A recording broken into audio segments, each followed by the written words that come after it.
Smiling faces, the family way. Margaret Lewin Quilting will make your day. Hi everybody, I'm Margaret Lewin and welcome to Margaret Lewin Quilting. Today we are going to be making these absolutely what I think are adorable placemats out of one jelly roll, and we're going to have one 42-inch strip of fabric left over. That's it. We're going to be using our entire jelly roll. The jelly roll is used to create the centers, borders, and then the binding. So the only thing additional you need to pick up is something really cute for your backing. Stick around and I'll show you how I went about making these. To make our placemats, the first thing that we need to do is to take our jelly roll and split it up into 3 groups. You're going to be using all but one of your 42 strips. And this is going to make a total of 6 placemats. So the first thing I did, I'm just going to fold these back so that we can go through it step by step. So the very first thing I did was I picked out 5 different strips. I purposely picked 3 that are towards the dark side and 2 that are towards the white side.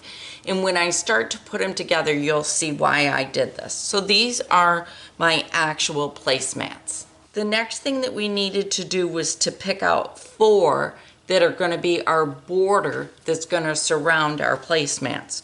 So these are the 4 that I've picked to go with this one. Here are these 4, and here are the last 4.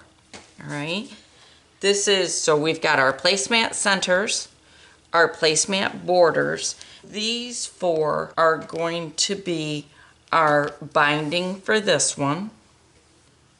These 4 will be our binding for this one, and these 4 will be our binding for this one. So the very first step to this is I'm going to take these 5 over to my sewing machine and I'm going to put them together.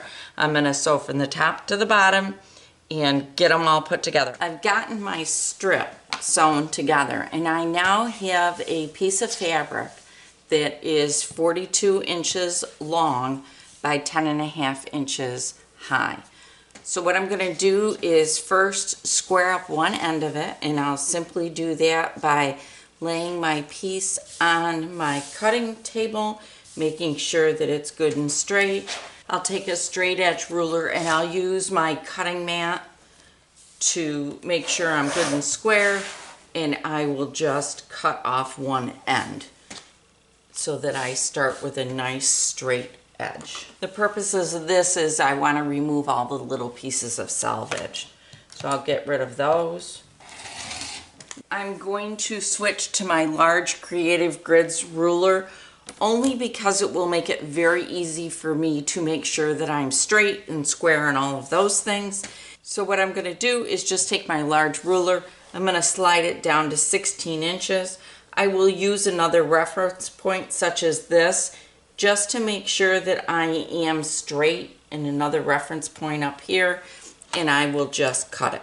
So now my piece is 10.5 inches by 16. So now it is time to grab my other pieces of fabric so that we can start making our borders, which is the next step of our Christmas placemats. So I'll be right back and show you how we go about doing the next step. At this stage, we have it all sewn together and we have it pressed. You may press your seams one way or the other. The next thing I need to do is find centers. So I'm going to start just by folding this in half and sticking a pin in the 2 sides here. Whoops, come on. In the lengthwise, and so a pin here, and then I'm going to do pins on this side. Once I've got my 4 pins in, I need to make some marks on the corners of the placemats. And what I need to do is mark 1/4 inch in on all 4 corners. So I'm going to grab my Creative Grids ruler and I'm going to lay it down at the 1/4 inch mark. One of the things I like about the Creative Grids is it's really easy to read those 1/4 inch marks. So I'm just going to make a mark on each corner that signifies 1/4 inch across the bottom. I'm going to turn it to the side and do the same thing on all 4 sides. So what I'm doing is I'm just marking my corner so that I know where my 1/4 inch is, because that 1/4 inch is an important number. It is where we start and where we stop sewing when we're attaching our border. This is important when you're making a quilt too, especially if you're going to miter your borders. What you want to do is know where your stop and start place is for your sewing, because marking these corners is really important, because that's going to tell you the true length that you are going to be cutting your borders.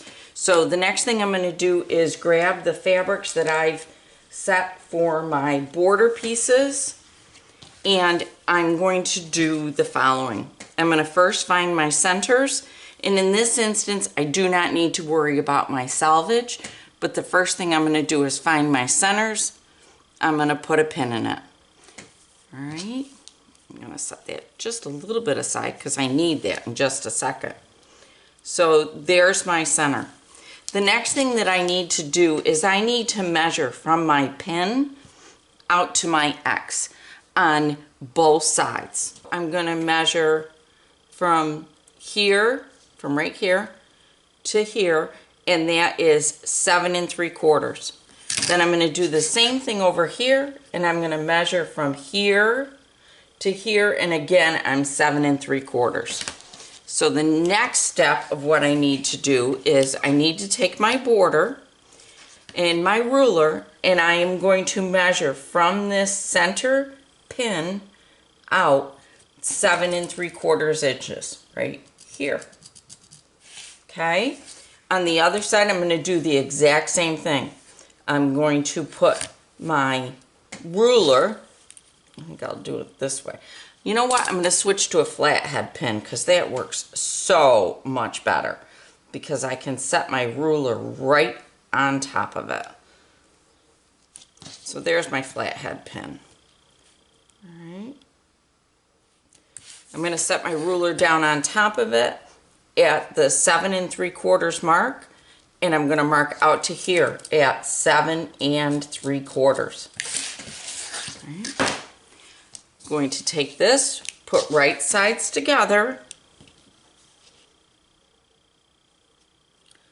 matching my centers.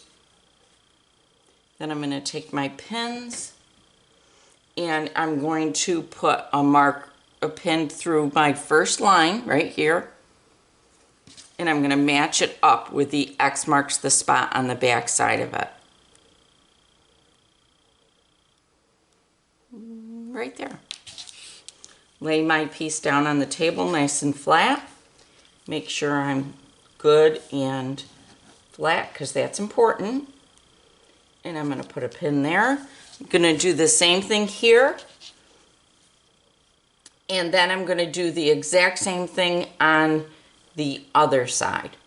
Once I've done that, I'm going to go sew it, and I'll come back and update you as to what it looks like at that stage.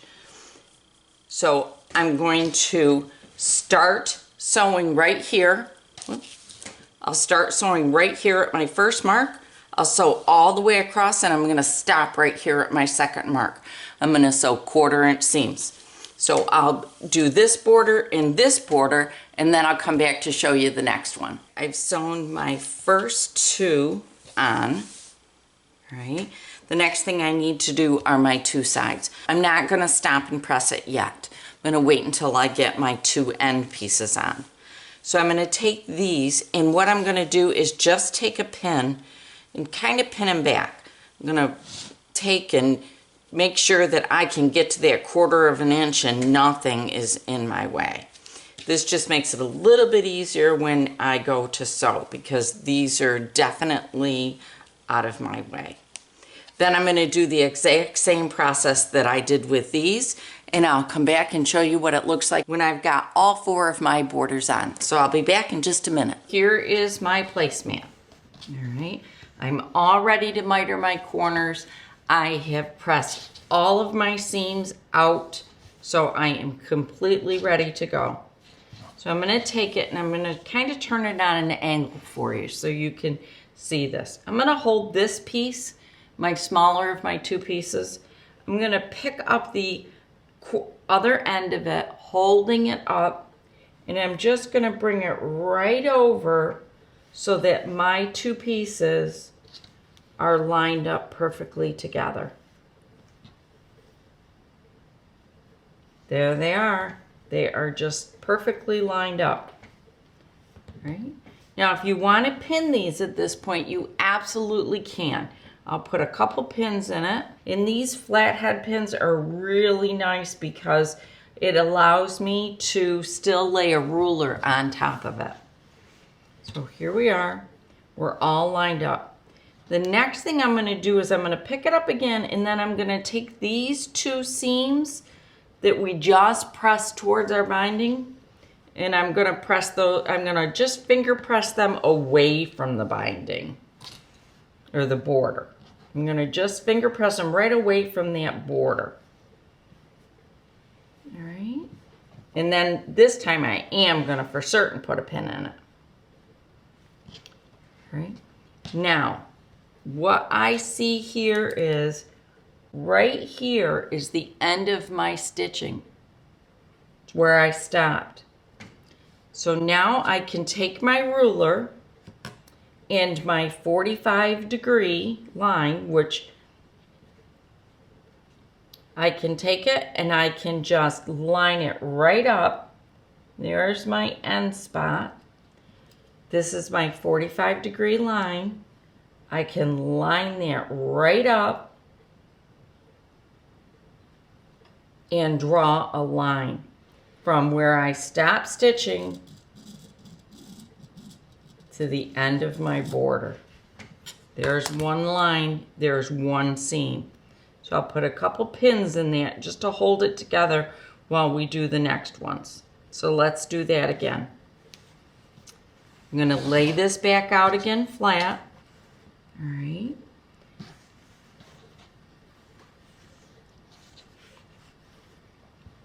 I'm going to hold one side of it.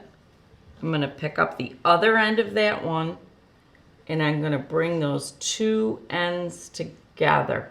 Now remember, this is the border. Just bringing those right up together. The next thing I'm going to do is I'm going to hold these, and I'm going to just move my seam out of the way because I don't want to sew my seam in there. I want that to be totally left alone. I'm going to line this up a little bit better. And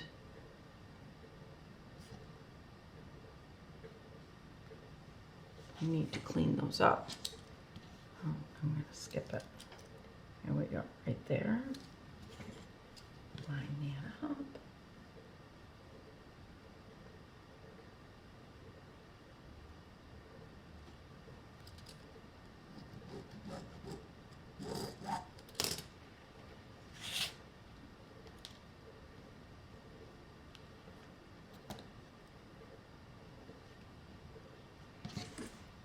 All right, it's time to do another one.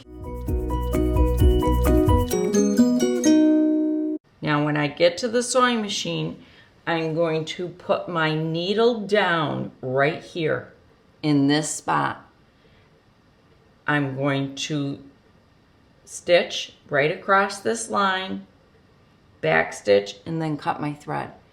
Every time I'm going to start my stitching right here at the corner and work my way out. All right, you can see I have sewn these all.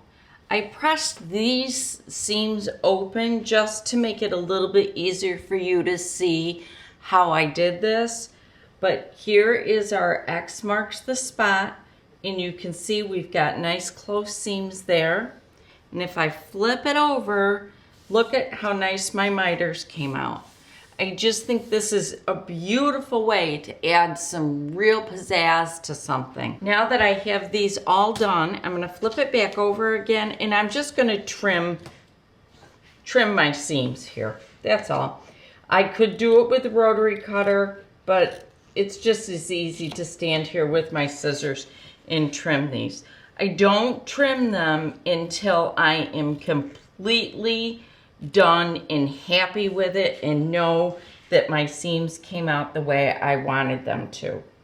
So I'll get these trimmed up and we are almost done with our placemats. Here is my stack of placemats. I'll go through all 6 of them. What I did once I got them all put together was I just took them over to my long arm and I picked one of the other fabrics that are in this collection and I used that as my back. So I really have double-sided placemats, which I think is fantastic. It doesn't matter what side I put them up, they're going to look really pretty on my table at the holiday times.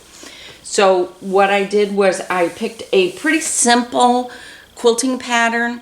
This is something that could be very easily done on your domestic sewing machine, and this is a great piece to use to practice your free motion quilting. So I'll just flip through all 6 of them so that you can see them. See how cute they are when they're done. Aren't they adorable?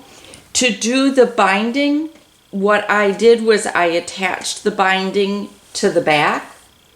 Then I flipped it around to the front and you can see that I top stitched it. And it was very, very easy to do and didn't take me long to do it all. So here are my absolutely, I think, adorable placemats. Now again, these were made with Merriment's Jelly Roll from Moda Fabrics. And I do have these jelly rolls on my website if you are interested in making these. And I have 3 different coordinating prints. I just picked this one that you are welcome to buy along with it. So on my website, you will find the directions in all of your fabric requirements. And I hope you enjoy making these placemats as much as I did. If you're not already subscribed to my channel, please do so. And if you have not already become a part of our Facebook group, we're having an awful lot of fun over there sharing different projects, and we would love to see what you're currently working on. So come on over and join us on our Facebook group of Margaret Lewin Quilting. Thank you so much for being a part of this, and I will see you again really soon with our next project. Bye, everybody.